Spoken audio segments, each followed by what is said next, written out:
तेवी भलते निभावे, मन मज आतू येते होवावे, आले तरी आघवे मागील वाव. ग्रंथराज ज्ञानेश्वरी अध्याय क्रमांक 9. तेवी भलते निभावे, मन मज आतू येते होवावे, आले तरी आघवे मागील वाव. 9व्या अध्यायातली ओवी. आपल्या लौकिक जीवनामध्ये आपले जन्मदाते आईवडील हे आपले मायबाप असतात आणि पारमार्थिक जीवनामध्ये संत आणि भगवंत आपले मायबाप असतात. आणि म्हणून तुकोबाराय बोलले, तुम्ही संत मायबाप कृपावंत, कायमी पतित कीर्तिवान. लौकिक जीवनामध्ये आपले जन्मदाते आईवडील मायबाप असतात आणि पारमार्थिक जीवनात संत आणि भगवंत हे आमचे मायबाप असतात. याची साक्ष तुकोबाराय देत आहे.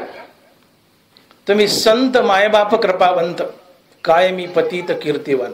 संत मायबाप असतात आणि भगवंतही आमचा मायबाप असतो. भगवान स्वमुखाने ज्ञानेश्वरीमध्ये बोलतायत, या कारणे मी पिता, महद्ब्रह्म हे माता, अपत्य पंडुसुता जगडंबर. मी विश्वाचा पिता आहे. या कारणे मी पिता. देव बोलतात, या कारणे मी पिता, मी विश्वाचा पिता आहे. नुसता पिताच नाही तर मी विश्वाची माताही आहे. तैसे चराचरी मी माताही होय. भगवान कृष्ण विश्वाचा मायबाप आहे. संत विश्वाचे मायबाप असतात आणि आमचे जन्मदाते आई वडील हे आमचे मायबाप असतात.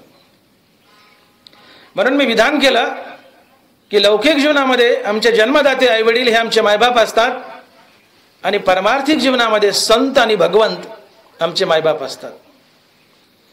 आणि मायबापाचा स्वभाव असतो मुलानं अपकार करत राहावा आणि मायबापानं त्याच्यावर उपकार करत राहावा. हा मायबापाचा स्वभाव.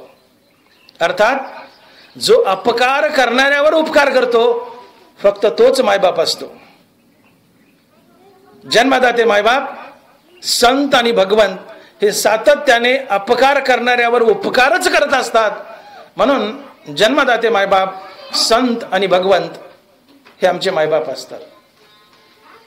अपकार करणाऱ्यावर उपकार करतो तो मायबाप असतो. काय बोललो मी? अपकार करणाऱ्यावर जो उपकार करतो तो मायबाप असतो. फक्त तोच मायबाप असतो, इतर दुसरं कोणी नाही. अपकार करणाऱ्यावर उपकार करतो फक्त तोच मायबाप असतो. एक तुम्हाला साने गुरुजीची गोष्ट सांगतो. एकदा एक प्रियकर आणि एक प्रेयसी, त्या प्रेयसीने आपल्या प्रियकराला सांगितलं की तुझं माझ्यावरील प्रेम सिद्ध करण्यासाठी तू जा आणि तुझ्या आईचं काळीज कापून आण आणि मला दे. प्रियकर म्हटलं, त्यात काय अवघड आहे, आता आणतो. प्रियकर धावत धावत घरी गेला. चाकू घेतला, आईचं मुंडकं कापलंय.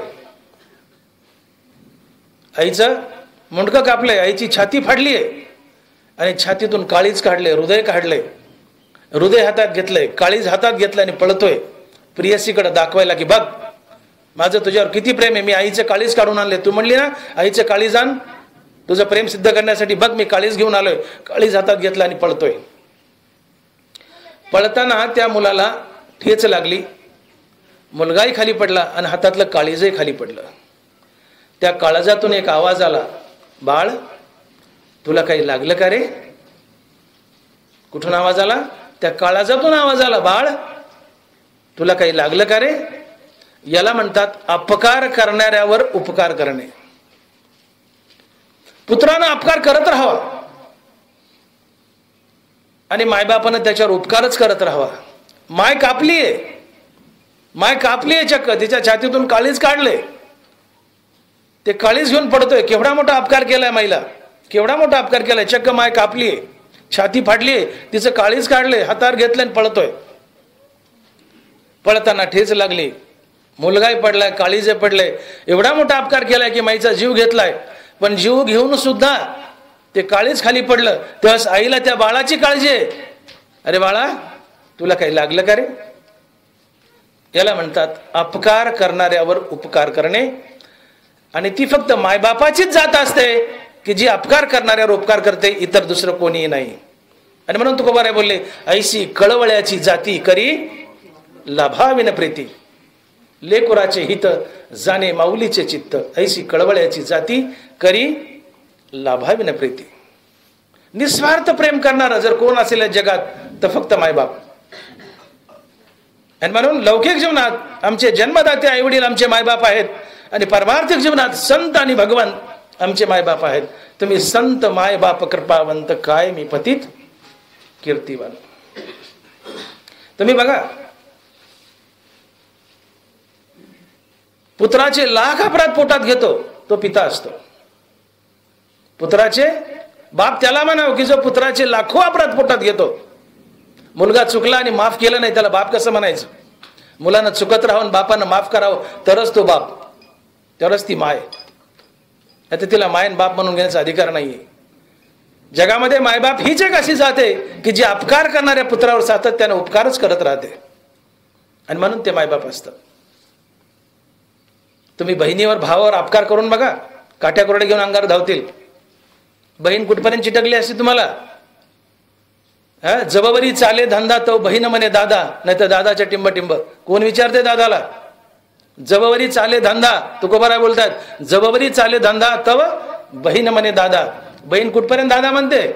जुळी बांगडी केली, बोळवण केली तर दादा, नाही तर दादाला शिव्या देते, बोट मोडत सासरे निघून जाते. भावाला जर काही वावर थोडंफार शेत जास्त दिलं किंवा धनदौलत दिली तर भाऊ तुमचा असतो, नाही तर भाऊही तुमचा नसतो. आणि लांबचं गणगोत तो सोडाच.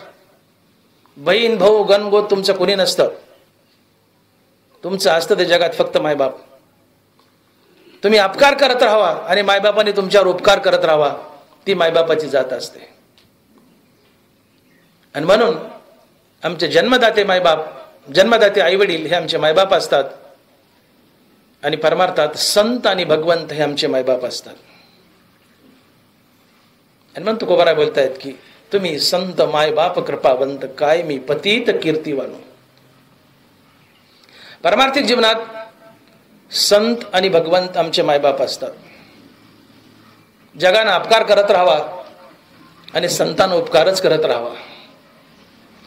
तुका म्हणे आता, बाबा महाराज तुका म्हणे आता उरलो उपकारापुरता, माझ्या जीवनात काही राहिले नाही म्हणले, एकच राहिले. तुकोबाराय बोलले, आता तुका जे उरलाय तो फक्त उपकार करण्यासाठी, आता काही राहिले नाही म्हणले. तुका म्हणे आता उरलो उपकारापुरता, जगायचं फक्त उपकार करण्यासाठी. जगाच्या कल्याणा संतांच्या होते. संत जगतच जगाने अपकार करावा आणि संतांना सरळ हाताने त्यांना माफ करून उपकारच करावा, ही संतांची जात असते. तुका म्हणे आता उरलो उपकारापुरता. अपकार करणारे उपकार करतात ते संत असतात. पावसाळ्याचे दिवस नदीला पाणी आलंय, नदी चांगली धोधो धोधो वाहते आणि त्या पाण्याच्या प्रवाहात एक साधू स्नान करतोय. बाजूला 10-5 माणसं स्नान करतायत. तेवढ्यात त्या पाण्याच्या प्रवाहात एक विंचू वाहत आला.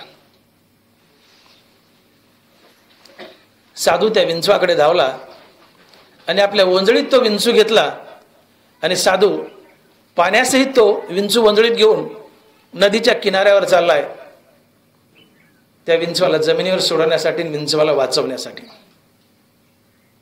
तेवढ्यात जात विंचवाची, तेवढ्यात त्या विंचवाने ठोका दिला, नांगी मारली, मुंग्या आल्या, हातातला विंचू खाली पडला. साधू पुन्हा धावला, त्या विंचवाला पुन्हा पाण्यासहित ओंजळीत घेतलं, पुन्हा किनाऱ्याकडे चालला जमिनीवर सोडायला. विंचवानं पुन्हा नांगी मारली, पुन्हा विंचू खाली पडला.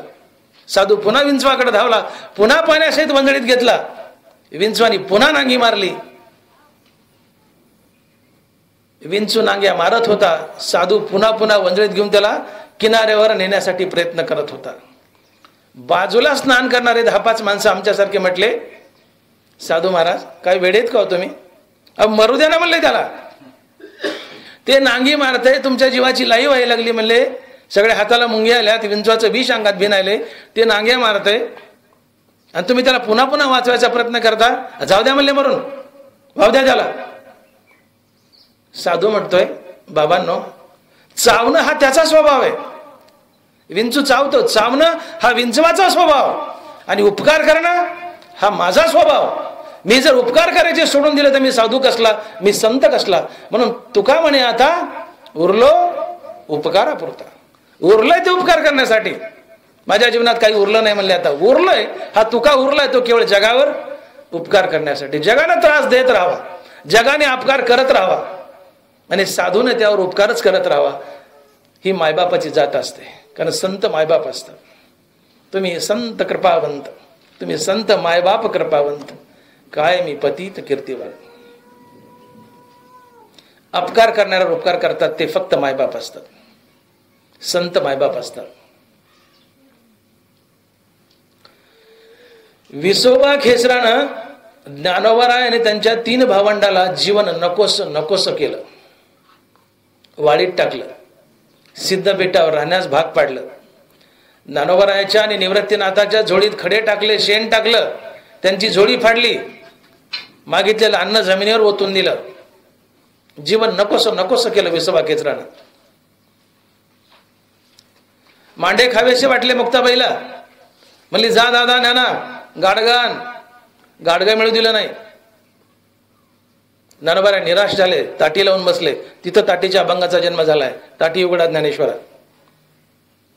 मुक्ताबाई ज्ञानोबारायला म्हणते, दादा अरे तू योगी आहेस, नाही गाडगे मिळालं तर काय बिघडलं, चल हो वनवा, चल हो गुडघ्यावर, कर तुझी पाठ लाल, तुझ्या पाठीवर मी मांडे भाजते. ज्ञानोबाराय गुडघ्यावर झाले, ज्यावेळेस पाठ लाल झाली तव्यासारखी आणि मुक्ताबाई मांडे भाजते. मांडे म्हणजे मोठी चपाती, मुक्ताबाई मांडे भाजतीये. हे दृश्य विसोबा खेचर चोरून बघतो खिडकीतून. आणि जेव्हा ज्ञानोबारायच्या पाठीवर मांडे भाजतायत, चपात्या भाजतायत, हे पाहिल्यानंतर चोरून पाहणाऱ्या विसोबा खेचराची झाक गेली, पायाखालची जमीन सरकली. ज्या विसोबानं ज्ञानोबाराला जीवन नकोसं केलं, सळो की पळो केलं, पण ज्ञानोबाराच्या पाठीवर मांडे भाजतात हा चमत्कार पाहिल्यानंतर विसोबा ज्ञानोबाराला शरण आला आणि ज्ञानोबाराच्या पायावर लोळू लागला. त्यावेळेस ज्ञानोबारांनी लाथ घालून विसोबाला हाकलून दिलं नाही. आम्ही जर ज्ञानोबाराच्या जागी असतो तर 10-5 लाथान 10-5 शिव्या घातल्या असत्या, म्हणलं असतं भडकावून निघितून.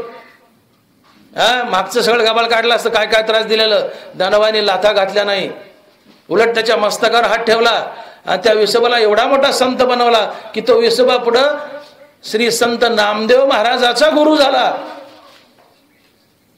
याला म्हणतात अपकार करणाऱ्यावर उपकार करणे. ही संतांची जात असते. जगाने अपकार करत राहावा, संतांना त्यांच्यावर उपकार करतच राहावा. का? संत मायबाप आहेत आणि अपकार करणाऱ्यावर उपकार करते ती फक्त मायबापाची जात असते, दुसरं कोणी नाही. संत मायबाप असतात. परीस मांडलाय जमिनीवर आणि लोखंडाचा घन घेतलाय फोडायला. ज्ञानोबाराय बोलले, वरी फोडावया लागे लोह मिळे परिसाची अंगी, ते तर मिळती प्रसंगी सोन्याची होईजे. ज्ञानोबाराय परीस मांडलाय दगडावर आणि त्या परिसाला फोडायसाठी लोखंडाचा घन घेतलाय. लोखंडाचा घन त्या परिसावर जोरात मारलाय, त्या परिसाचा चुरा झालाय, भुगा झालाय, परिस फुटलाय. त्या लोखंडी घनानं त्या परिसाला अपकार केलाय. फोडलाय म्हणजे अपकार केलाय. परिसानं स्वतःला फोडून घेतलाय लोखंडी घनाकडून, पण फुटत असताना आपला स्पर्श लोखंड झालाय, अपकार करून घेतलाय, फुटलाय, परिस फुटलाय. लोखंडाने परिसाला अपकार केलाय, परिस फुटलाय, पण फुटत असताना त्या परिसाचा लोखंडाला स्पर्श झालाय. तेवढ्यात त्या परिसानं त्या लोखंडी घनावर उपकार केला आणि त्या लोखंडाचं सोनं केलंय. याला म्हणतात अपकार करणाऱ्यावर उपकार करणे. परिस फुटलाय, किती मोठा अपकार झालाय. ज्या घनानं परिस फोडलाय, परिसाला नाहीसं केलंय, परिसाला त्या लोखंडाने अपकार केलाय, पण आपल्या स्पर्शाने त्या परिसाने फुटल्यानंतर देखील त्या लोखंडी घनाचं सोनं केलं. याला म्हणतात अपकार करणाऱ्यावर उपकार करण्यात. ज्ञानोबाराय बोलतात, वरी फोडावया लागी लोह मिळे परिसाची अंगी, ते तर मिळतीये प्रसंगी सोन्याची व्हायची. स्वतःला फोडून घेतलं, पण फुटत असताना त्या लोखंडाचं सोनं केलं. स्वतःला अपकार करून घेतला, पण ज्यांनी अपकार केलाय, सोनं करून त्याच्यावर उपकार केलाय, ही संताची जात असते. तुम्ही संत मायबाप कृपावंत. का? संत मायबाप असतात. आणि संत अपकार करणाऱ्यावर सातत्याने उपकारच करत असतात. ज्याप्रमाणे संत हे अपकार करणाऱ्यावर सातत्याने उपकारच करतात, तसं भगवंतही अपकार करणाऱ्यावर सातत्याने उपकारच करतो. का? तो जगाचा मायबाप असतो. आणि मायबापाचा स्वभाव असतो पुत्रांना अपकार करत राहावा आणि मायबापानं त्याच्यावर उपकारच करत राहावा. ही मायबापाची जात असते. शिशुपाल, हिरण्यकश्यप भगवंताशी या दोन माणसानं वैर बांधलं. शिशुपाल भगवंताला सारखा पाण्यात पाहत होता, भगवान कृष्णाला नाही ते घाणघाण शिवाय देत होता. हिरण्यकश्यप शिशुपाल यांनी भगवंताशी वैर बांधलं. रावणाने तर भगवंताची सीतामाता पत्नी पळवली. कंस तर 24 तास भगवान कृष्णाला मारायला टपला होता. या दुष्टांनी भगवान कृष्णावर सारखे अपकारच केले, परंतु तरी सुद्धा भगवान कृष्णानं या सगळ्यांना सगळ हाताने मोक्ष दिला. हे भगवंताचं किती मोठं औदार्य आहे. पण दानवराय बोलले, ऐसे जाणव तुझे औदार्य, देता न मनसी पात्रा पात्र, कैवल्य ऐसे पवित्र वैर्याही दिदले. कैवल्य ऐसे पवित्र वैर्याही दिदले. तुम्ही आज इथं बसलात कशासाठी? कैवल्य म्हणजे मोक्ष. परमार्थात बसण्याचं एकच कारण आहे, आम्हाला मोक्ष मिळावा. जन्म मरणाचा फेरा आमच्या मागचा नाहीसा व्हावा. कशा चालला? कशाकरता आटापिटा चाललाय? परमार्थच एवढ्यासाठी आहे, देव भेटावा. देव भेटणं म्हणजे मोक्ष मिळणं. मोक्ष मिळणं म्हणजे जन्म मरणाचा फेरा नाहीसा होणं. ज्या मोक्षासाठी आटापिटा चाललाय परमार्थाचा, रात्रंदिवस सप्ताह चाललेत, तो मोक्ष भगवंतानी वैर्याला फुकटात दिला. ऐसे जाणो तुझे औदार्य, देता न मनसी पात्रा पात्र, कैवल्य ऐसे पवित्र वैर्याही दिदले. सडळ हातानं वैर्यालाही मोक्ष दिला. का? भगवंत जगाचा मायबाप आहे. आणि मायबाप आपल्या सद्गुणी आणि दुर्गुणी लेकरात भेद करत नाही. लेकरू सद्गुणी असो की दुर्गुणी असो, लेकरू सद्गुणी असो की दुर्गुणी असो, हिरण्यकश्यप, शिशुपाल, रावण, कंस या वैर्यांनी भगवंतावर सारखा अपकारच केला, तरीही भगवंतानी या वैर्याला मोक्ष देऊन सडळ हाताने त्यांच्यावर उपकारच केला. ज्ञानोबराय बोलले, ऐसा अपकार्य तुझा उपकारो, अपात्र ही उदारो, दान मागोने दारवंटे करू झालासी बळीचा. मला सांगा, तुम्हाला जर कोणी अपकार केला, एखादा मनुष्य तुमच्याकडं 10,000 रुपये मागायला आलाय आणि तुम्हाला 10-5 शिव्या दिल्या आणि 10,000 मागतोय, तुम्ही द्याल का? पैसे तर मागतोय पण शिव्या द्यायला लागलाय, 2-4 झापडाय लावले आणि पैसे मागतोय, द्याल का? का बरं? याचं कारण, जो पैसे मागायला आला त्याचे तुम्ही मायबाप नाहीयेत. जो पैसे मागायला आलाय तो तुम्हाला अपकार करतोय शिव्या देऊन, मारून, पण मारणारा तुमचा मुलगा नाही, तुम्ही त्याचे मायबाप नाहीयेत, म्हणून तुम्ही त्याच्यावर उपकार करत नाही. पण भगवंत विश्वाचा पिता आहे, विश्वाचा बाप आहे. आणि बाप आपल्या दुर्गुणी आणि सद्गुणी दोन्ही लेकरावर सारखीच कृपा करतो. उलट दुर्गुणी लेकरावर जास्त कृपा करतो. 4 भाऊ आहेत, 2 नोकरीला आहेत, दोघाला नोकरी नाही. मायबापाला त्यांची काळजी असते, ज्यांना नोकरी नाही, यांचं कसं होईल, यांचं कसं होईल, यांचं कसं होईल. त्या नोकरीवाल्याला म्हणतात, याला 2 एकर आगाव दे रे, तुला नोकरी व्हा, याला 2 एकर आगाव दे रे. अरे हे जरा लय लाखोळ, हे जरा बदमाश आहे, याचं कसं होईल, याच्या लेकर बाळाचं कसं होईल रे, याला बघा रे. चांगल्या मुलापेक्षा वाईट वागणाऱ्या मुलाची मायबापाला जास्त काळजी असते. आपल्या सद्गुणी आणि दुर्गुणी दोन्ही मुलावर बाप सारखीच कृपा करतो. किंबहुना दुर्गुणी मुलावर जास्त कृपा करतो, कारण तो बाप आहे, त्याला त्यांची जास्त काळजी असते. रावण, कंस, शिशुपाल दुर्गुणी होते. भगवंताला नको नको ते त्रास दिला, भगवंताला मारायला टपले, पण तरी सुद्धा अपकार करणाऱ्या कंसावर आणि रावणावर आणि शिशुपालावर भगवंताने सडळ हाताने उपकारच केला, त्यांना मोक्ष देऊन. का? भगवंत विश्वाचा बाप आहे आणि पुत्राचे लाखो अपराध पोटात घेतो तोच बाप असतो, अन्यथा त्याला बाप म्हणून घेण्याचा अधिकार नाहीये. पुत्राने अपकार करत राहावा, मायबापाने त्याच्यावर उपकारच करत राहावा, ही मायबापाची जात असते. आणि म्हणून भगवंत आमचा मायबाप आहे. आणि म्हणून तुम्ही किती दुष्ट असा, किती वाईट असा, आयुष्यभर वाईट वागलात, आयुष्यभर वाईट वागलाय, पापच पाप केली, गुन्हेच गुन्हे केली, लोकाला देता येईल तेवढा त्रास दिला, लोकांची मुंडकेच मोडली, जमल तेवढा वाईट वागलात, कधी देवाच्या दिशेने गेला नाहीत, सातत्यानं पापच करत गेलात, तरी देव तुम्हाला आवाज देतोय, हे बाळ, हे बाळ, मी तुझा बाप आहे. भगवंत आम्हाला बोलवतो, हे बाळ, मी तुझा बाप आहे. विश्वाचा बाप म्हणजे पर्यायाने तुझा बाप आहे. आयुष्यभर पाप केलंयस, वाईट वागलायस, कधी माझ्या दिशेने आला नाहीस, आयुष्यभर गुन्हेच केलेस, बेकारच वागलायस, पण आता आयुष्य संपत आलंय, शेवटी शेवटी तरी टाक, शेवटी शेवटी तरी वाईट वागणं टाक आणि मला शरण ये, मी तुझा उद्धार करेल. का? मी तुझा बाप आहे. तो आयुष्यभर अपकार केलाय जगाला, पण हे टाकलंस आणि मला शरण आला तर मी तुझ्यावर उपकारच करेल. का? तर मी बाप आहे. मायबापाची जात ती असते की जी अपकार करणाऱ्या पुत्रावर सातत्याने उपकार करते. आणि म्हणून ज्ञानोबा या ओळीताच्या बोलतायत की तेवी भलते आणि भावे, मन मज आतू येते व्हावे, आले तरी आगवे मागील वाव. तुम्ही किती दुष्ट असा, दुराचारी असा, वाईट असा, आयुष्यावर पापच पाप केलंय, कधी देवाच्या दिशेने गेले नाही, जमल तेवढा लोकांना त्रास दिला, वाईटच वागले, पण भगवंत बोलतायत की भलतेनी भावे, तू वाईट आहे बाबा मला माहिती आहे, तरी विनंती करतायत तेवी भलतेनी भावे, मन मज आतू येते व्हावे, आले तरी आगावे मागील वाव. तू भला मागचा वाईट आहेस, पण ते वाईट सोड आणि मला शरण ये, मी तुझा मागचा गुन्हा माफ करेल. आले तरी आगवे मागील वाव, मागचं मी व्यर्थ, वाव म्हणजे व्यर्थ, मी तुला माफ करेल. तू लाख गुन्हे केले, लाख पाप केले, पण मी तुला ते माफ करेल.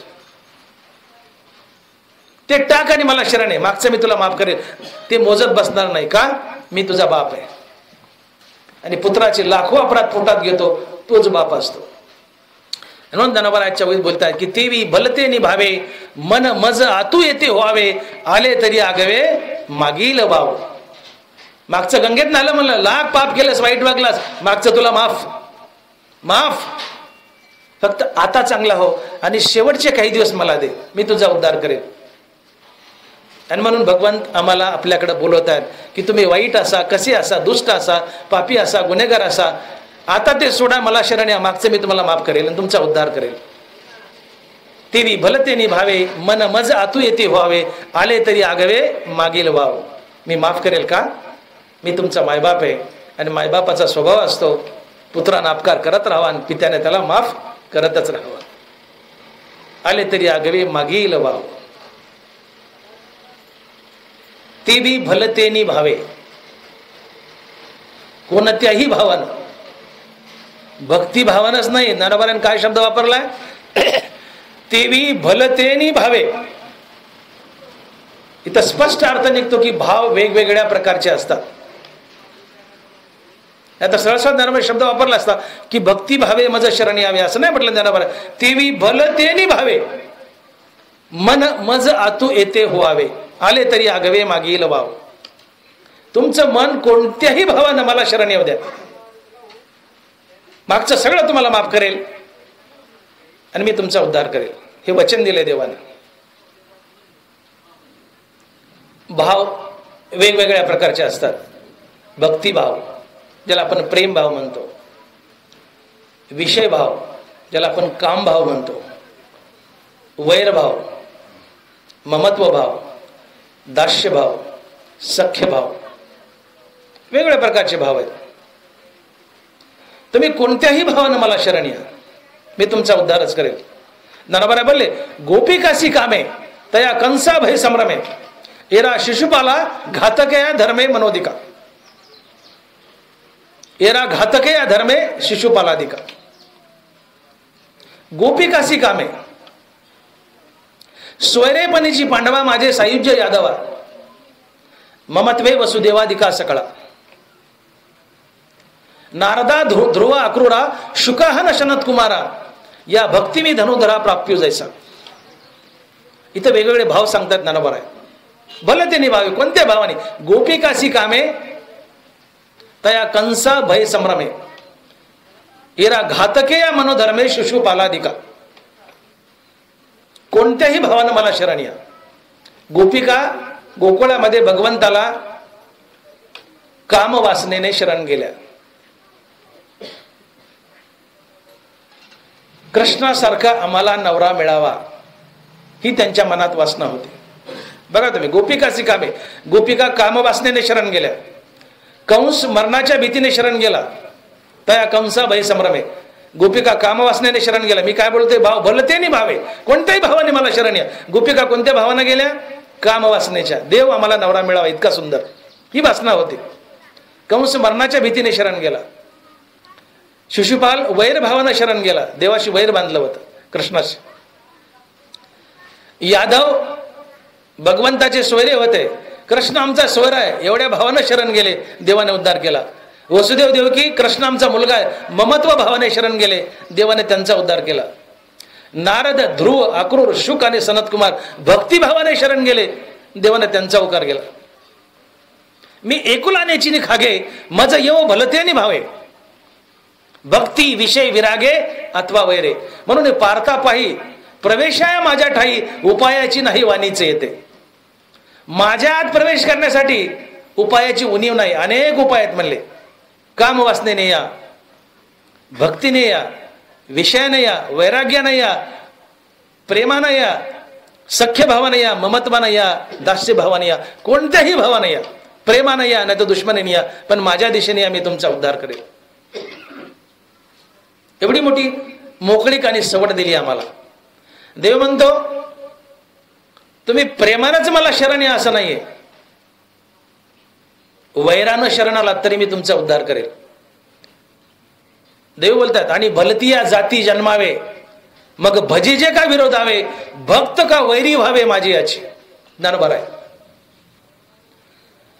भक्ती करायची असेल तर माझी करा, आणि वैर करायचं असेल तेही माझंच करा. भक्ती का वैरी व्हावे माझी याची. नामस्मरण करायचं तर माझंच करा, देव बोलतोय. नामस्मरण करायचं तर माझंच करा, आणि शिव्या द्यायच्या तर मलाच द्या. शिव्या दिल्या तरी मी तुमचा उद्धार करेल. बरोबर बोलतात. आणि भलती या जाती जन्मावे, भजीजे का विरोधावे, भक्त का वैरी व्हावे माझी याची. भक्त व्हायचं तर माझा व्हा, आणि वैरी व्हायचं असलं तरी माझाच व्हा, मी तुमचा उद्धार करेल. का? मी तुमचा बाप आहे. तुम्ही काय अपकार करायचा करा, मी तुमच्यावर उपकारच करेल. का? मी तुमचा बाप आहे. बापाचा स्वभाव आहे, पुत्राचे लाखो अपराध पोटात घेतो तो बाप असतो. जनाबाईंनी शिव्या दिल्या, मूळ मायाच्या कारट्या, तुझं गेलं मड. त्या जनाबाईचा देव उद्धार करतो शिव्या देणाऱ्या. आणि पांडुरंग ध्यानी पांडुरंग म्हणे हे म्हणणाऱ्या तुकोबरायचा उद्धार करतो. इथं देव म्हणला नाही जणे तुम्हाला शिव्या दिल्या, मी तुझा उद्धार करत नाही. नाव घ्यायचं तर माझं घ्या, आणि शिव्या द्यायचं तर मलाच द्या. भलं ते निभावे, कोणत्याही भावाने शरणी. भलती या जाती जन्मावी, मग भजीजे का विरोधावे, भक्त का वैरी व्हावे माझी याची. भक्त व्हायचं माझं व्हा, वैरी व्हायचं माझं व्हा, मी तुमचा उद्धारच करेल. प्रेमाने नामस्मरण घ्या, उद्धार करेल. मला शिव्या दिल्या तरी मी उद्धारच करेल. आणि तेच इथं सांगतात ज्ञानोबा, गोपिका सेनी कामे. गोपिका काम वासनेने भगवंताला शरण गेल्या. कंस मरणाच्या भीतीने शरण गेला. शिशुपालाने वैरभाव धरला, वैरभावाने शरण गेला. यादव स्वैरेपणाने गेले. वसुदेव देवकी ममत्व भावाने गेले. आणि शुक सनत कुमार नारद ध्रुव अक्रूर भक्तिभावाने गेले. इथं वेगवेगळा भाव आहे शरण जाण्याचा. काही प्रेमानं शरण गेले, काही दुश्मनीने गेले, काही विरोधाने गेले, काही वैराने गेले. पण देवानं सगळ्याला एकच बक्षीस दिलं, आणि ते आहे मोक्ष. ऐसे जाणो तुझे अवदार्य, देता नमनसी पात्रा पात्र, कैवल्य ऐसे पवित्र वैर्याही दिदले. जे प्रेमानं शरण आले, भक्तीने शरण आले, त्यांना तर मोक्ष दिलाच. पण जे वैरभावाने शरण आले त्यांनाही मोक्ष दिला. का? देव म्हणतो मी तुमचा बाप आहे. आणि मायबापाचा स्वभाव आहे अपकार करणाऱ्या पुत्रावर उपकारच करत राहणे. या कुठल्या तरी भावानं शरणी आम्ही तुमचा उद्धारच करेल. पण आयुष्याच्या शेवटी शेवटी गवत नाही, गलिचेपणा टाका मला शरण या, मी निश्चित तुमच्यावर कृपा करेल, तुमचा उद्धार करेल. का तर मी तुमचा बाप आहे, तुमची मला काळजी आहे. गोपिकासी कामे, गोपिका काम वासनेने भगवंताला शरण गेल्या. प्रभू रामचंद्राच्या अवतारामध्ये भगवंत वनामध्ये असताना भगवंताचं सुंदर सुंदर सावळं रूप पाहून ऋषी पत्न्या भगवंतावर भाळल्या आणि त्यांच्या मनात असा विचार उठला की आपल्याला जर असा सुंदर नवरा मिळाला तर. कुणाला नकोय सुंदर नवरा, कुणाला नकोय सुंदर बायको. कुणाला वाटतं माझी बायको सुंदर असावं, कुणाला वाटतं माझा नवरा सुंदर असावा.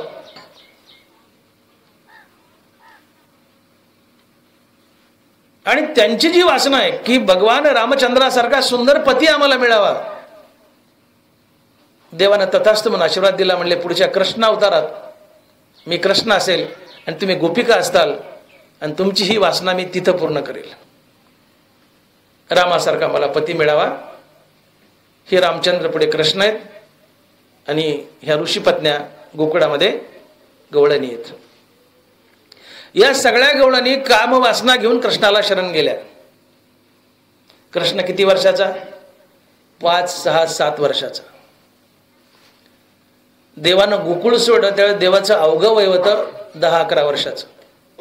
पण ज्यावेळेस या गवळणीचे माठ फोडले, रासलीला केली, त्यावेळेस कृष्ण भगवंताचं वय फक्त 7 वर्षाचं होतं.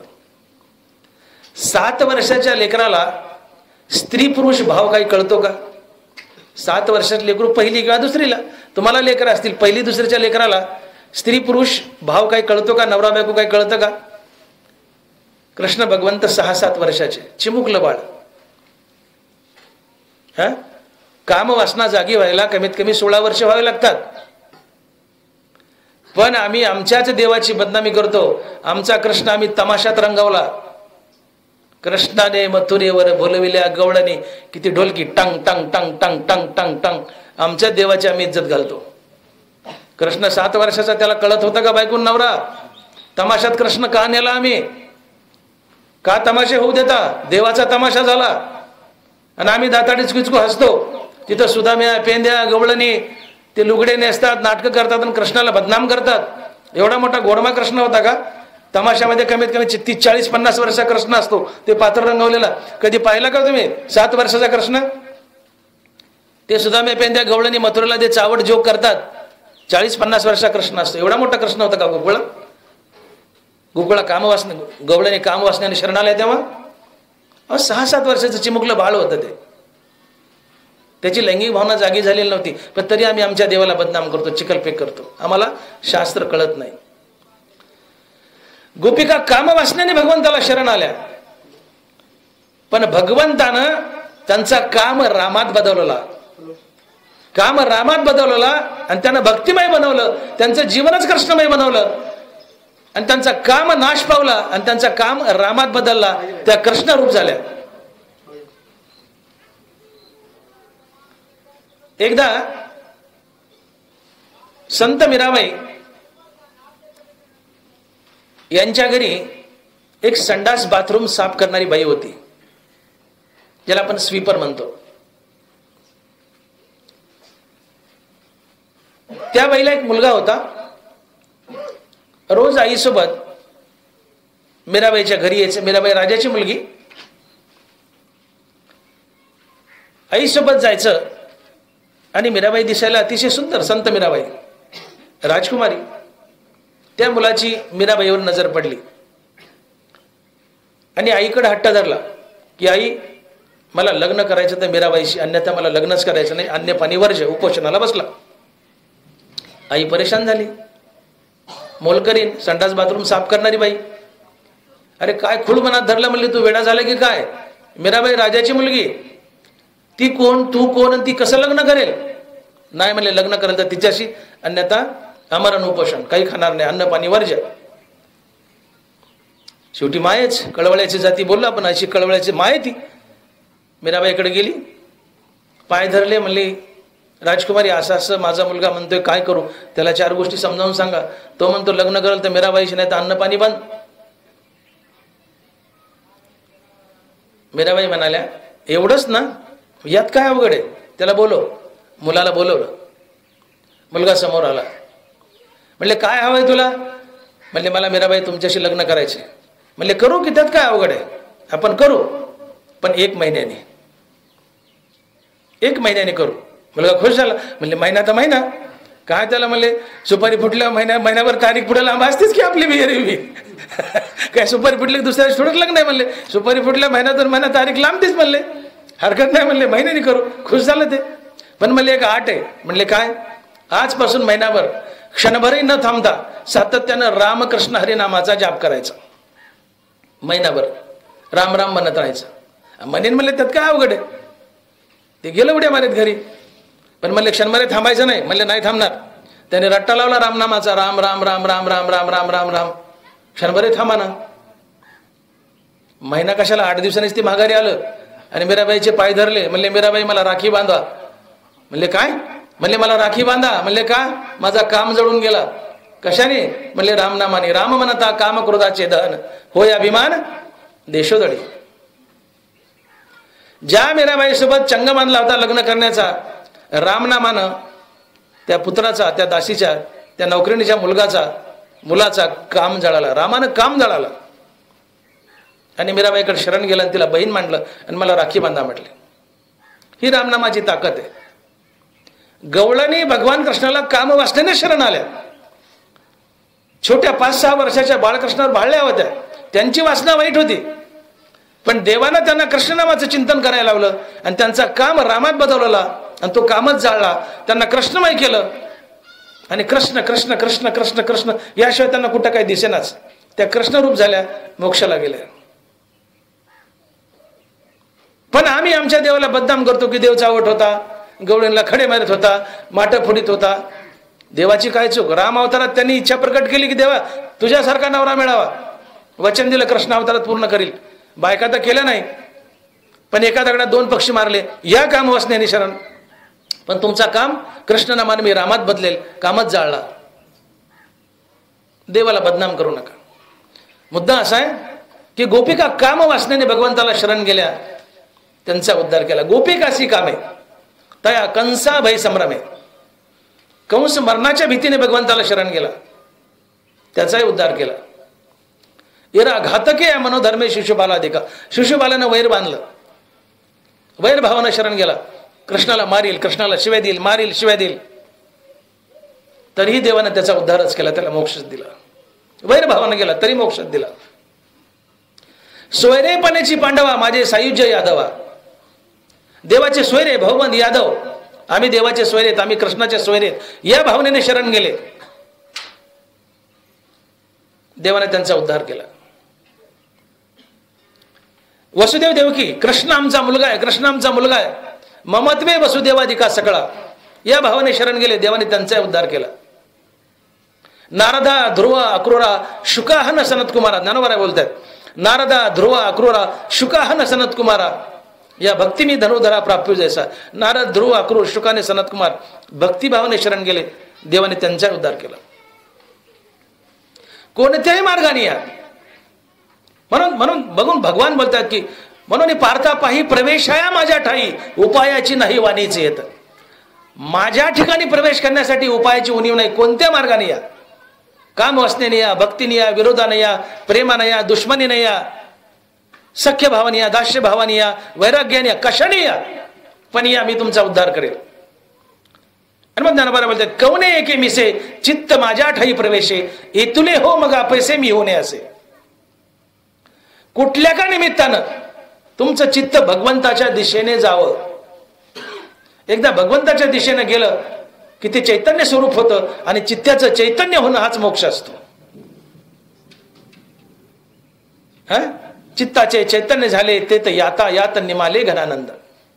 ज्याने संकल्पने काढिले, जयाचे मनाचे चैतन्य झाले, त्याने एक दिशी परिव्यापिले लोकत्रय. मनाचं चैतन्य हवं, चित्ताचं चैतन्य हवं.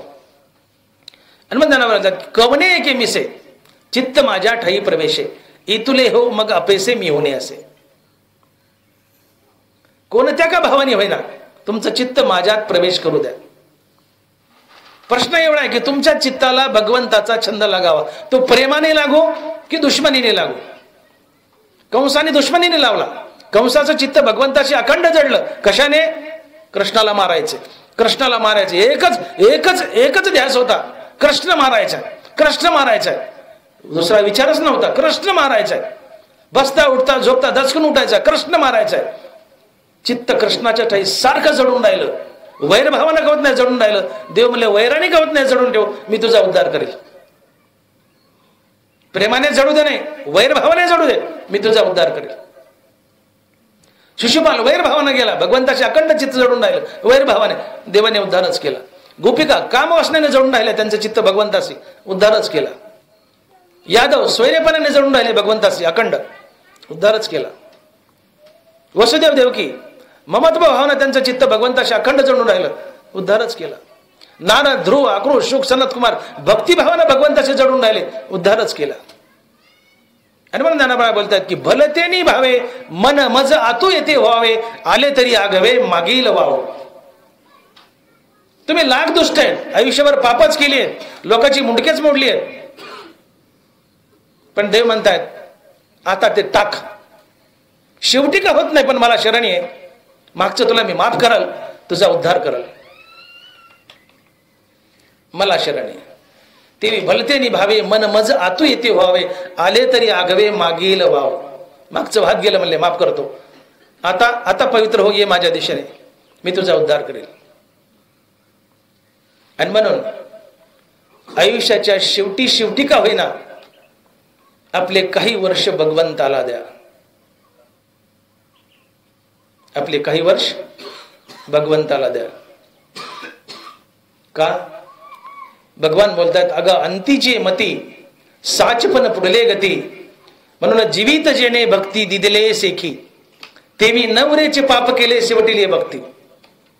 शेवटी शेवटी केलेल्या भक्तीने पाप धुवून जातं, देव तुमचा उद्धार करतो. तेवी नवरेची पाप केले शेवटीली भक्ती. देवाने हट्ट धरला इथं, आयुष्याच्या शेवटी शेवटी का होईना आणि कोणत्या का भावानं होईना मला शरण या.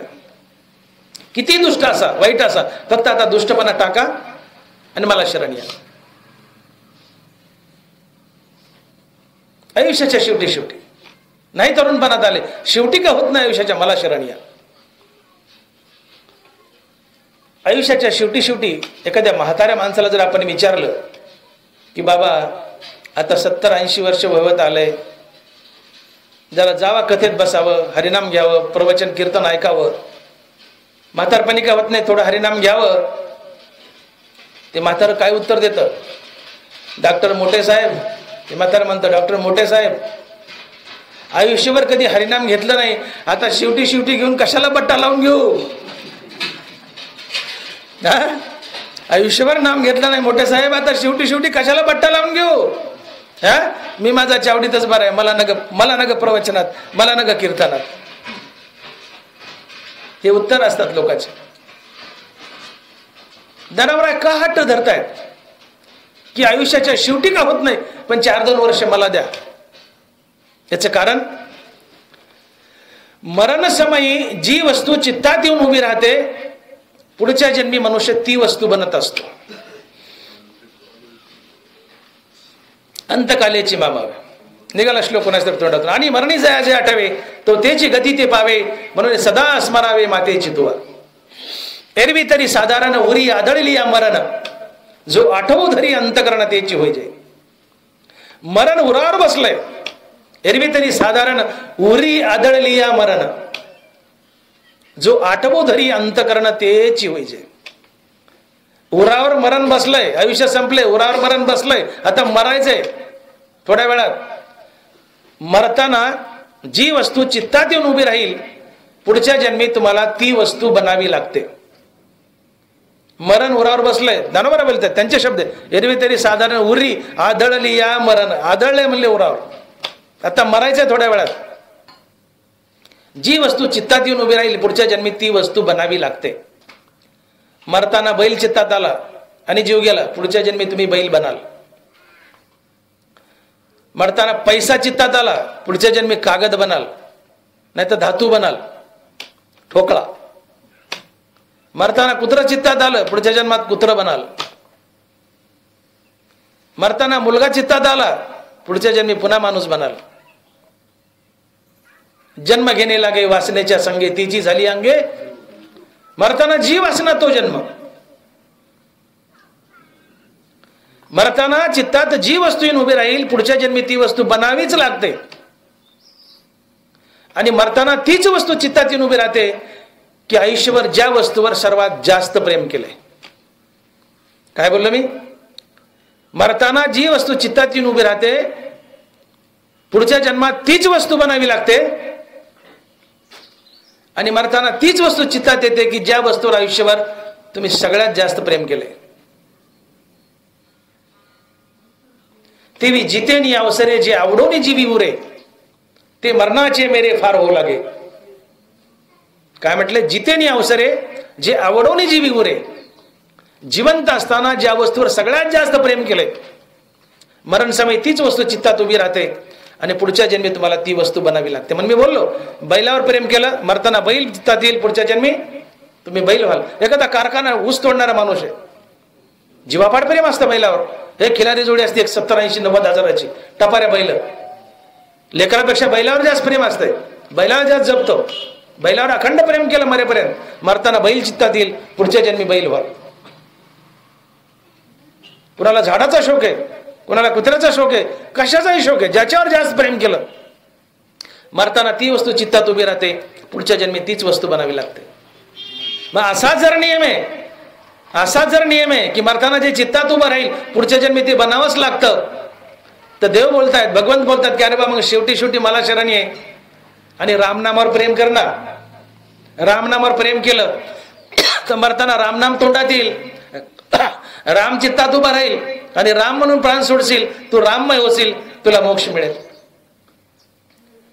असा जर नियम आहे की आयुष्यभर ज्या वस्तूवर सगळ्यात जास्त प्रेम केलंय, मरण समय तीच वस्तू चित्तात येऊन उभी राहते आणि पुढच्या जन्मी तीच वस्तू बनावी लागते, तर शेवटी 4-2 वर्ष मला त्याने रामावर प्रेम करणार, राम म्हणणार, राम घोकणार, रामावर सगळ्यात जास्त प्रेम करेल. मरताना राम चित्तात येईल, राम नाम चित्तात येईल, राम म्हणून प्राण त्यागशील, तू राम बनशील. राम बनणं हाच मोक्ष असतो. आणि म्हणून हट्ट आहे ज्ञानवरायचा, अगं अंतीचे मती साचपण पुढले गती, म्हणून जीवित जेने भक्ती दिदिले शेखी. शेवटी का होत नाही, आयुष्याचे 4-2 वर्ष मला द्या. तुम्ही किती वाईट असा, किती दुष्ट असा, तुम्ही किती अपकारी असा, मी उपकारच करेल. का? मी तुमचा बाप आहे, मी तुमचा बाप आहे. पुत्राचे लाखो अपराध पोटात घेतो तो बाप असतो, मी बाप आहे, तुम्हाला माफच करेल. तुम्ही अपकार करा, मी उपकारच करेल. का? मी तुमचा बाप आहे. म्हणून हा हट्ट आहे की या. पण मनुष्य ज्यावेळेस निवृत्त होतो, संसारातून असो, नोकरीतून असो, एखाद्या रिटायर झालेल्या माणसाला जर विचारलं ना, साहेब तुम्ही आता रिटायर झाले, मग आता काय विचार आहे? तो काय करावं, टाइमपास होत नाही, एखादा पार्ट टाइम जॉबच बघावं म्हणतो, कुठंतरी पार्ट टाइम जॉब, बरं का. किंवा मग वाटतं एखादा जनरल स्टोअर, किराणा दुकान काहीतरी टाकून बसावं, टाइमपासच होत नाही हो. निवृत्त झाल्यावर माणसाची प्रवृत्ती जास्त वाढते, निवृत्त झाल्यावर माणसाची प्रवृत्ती जास्त वाढते. ही योग्य नाहीये. तुकोबाराय म्हणतात, बाबा असं करू नको. तुकोबाराय खडसवतात, वाचवणी आलो येथवरी, नाही पडलो मृत्यूच्या हारी, आता उरले ते हरी तुम्हा समर्पण. बाबा तुला पांडुरंगाने इथपर्यंत जगवलंय, हा पांडुरंगाचा उपकार आहे. वाचवणी आलो येथवरी, नाही पडलो मृत्यूच्या आहारी. मृत्यूने तुझा घास केला नाही, तुला मारलं नाही, इथपर्यंत तुला जगवलं, हा पांडुरंगाचा उपकार. आणि म्हणून आता जे काही शेवटी 4-2 वर्ष उरलेत, हे पांडुरंगाला दे. आता उरले ते हरी तुम्हा समर्पण. हा भाव असा म्हातारपणी, हा तरुणपणीच भाव यावा. पण नाही आला तरुणपणात, तर किमान म्हातारपणात तरी येऊ द्या. म्हातारपणी परमार्थ करू, काळ काय तुझा आज्ञा दारू, नाद बोलले.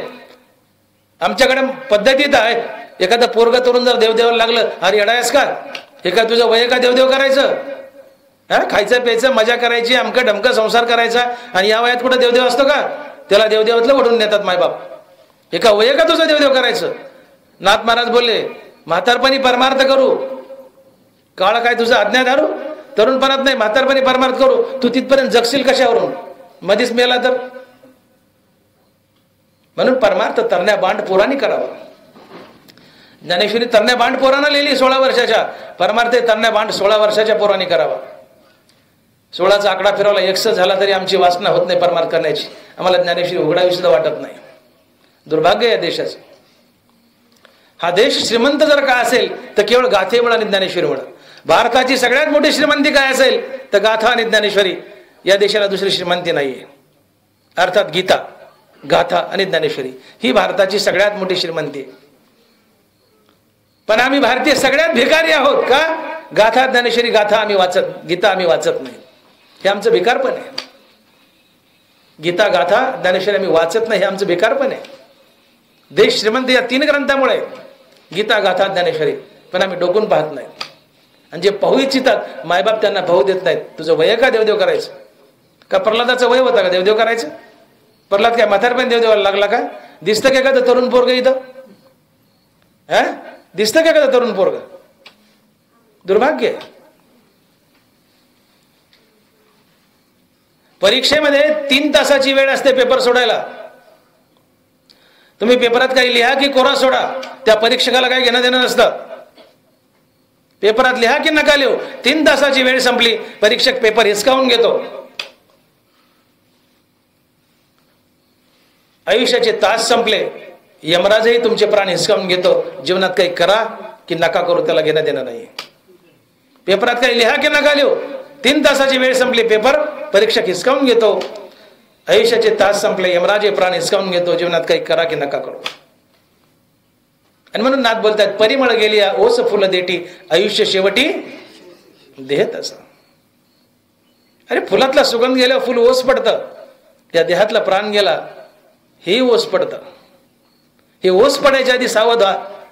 आणि शेवटी शेवटी तरी माझ्या दिशेने राहिला तरुणपणात, शेवटी शेवटी अगं अंतीची आहे मती.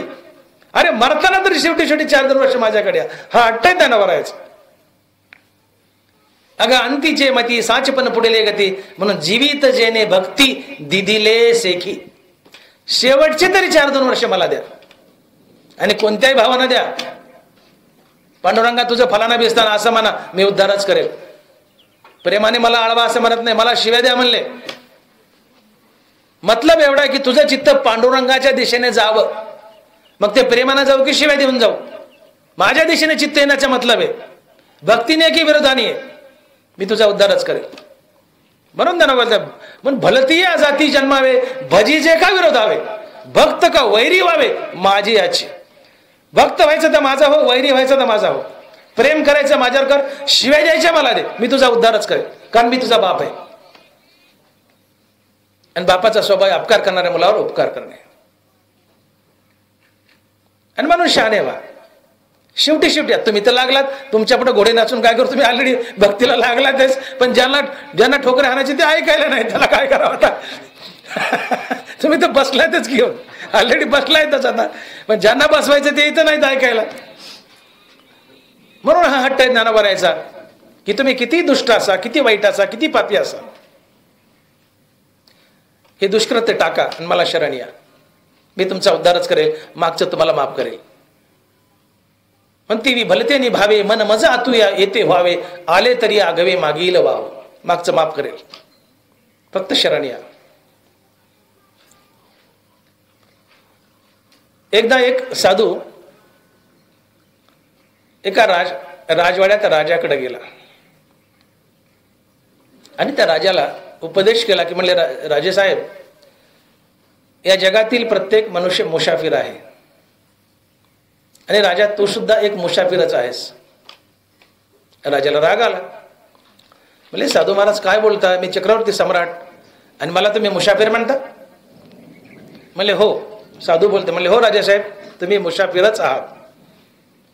म्हणले कसं काय. म्हणले मला सांगा मुसाफिर कुठं राहतो. म्हणले चावडीत. राजासाहेब तुम्ही कुठं राहता. म्हणले राजवाड्यात. मुसाफिर किती दिवसानं चावडी सोडतो. 8 दिवसांनी.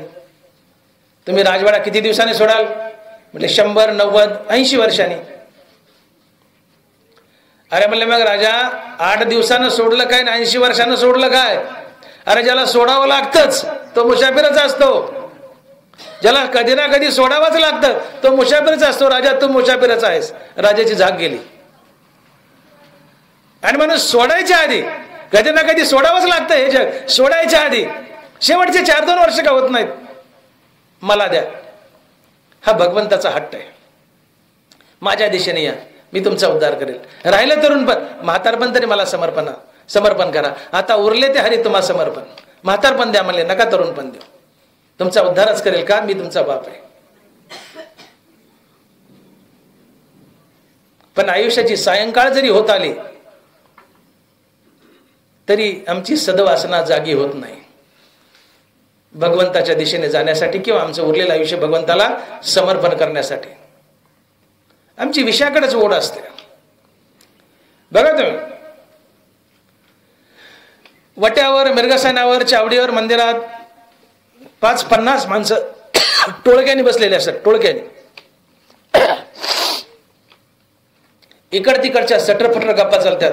हा आला, तो गेला, हे आली, ते गेली, ह्याचं हे, त्याचं ते, नुसत्या कुच्च्या करतात. जनावरांनी बोट केले त्यांच्याकडं. 50 अक्षरे करीसी बरोबरी, शेकी तुझे तोंड तुझं वैरी रया.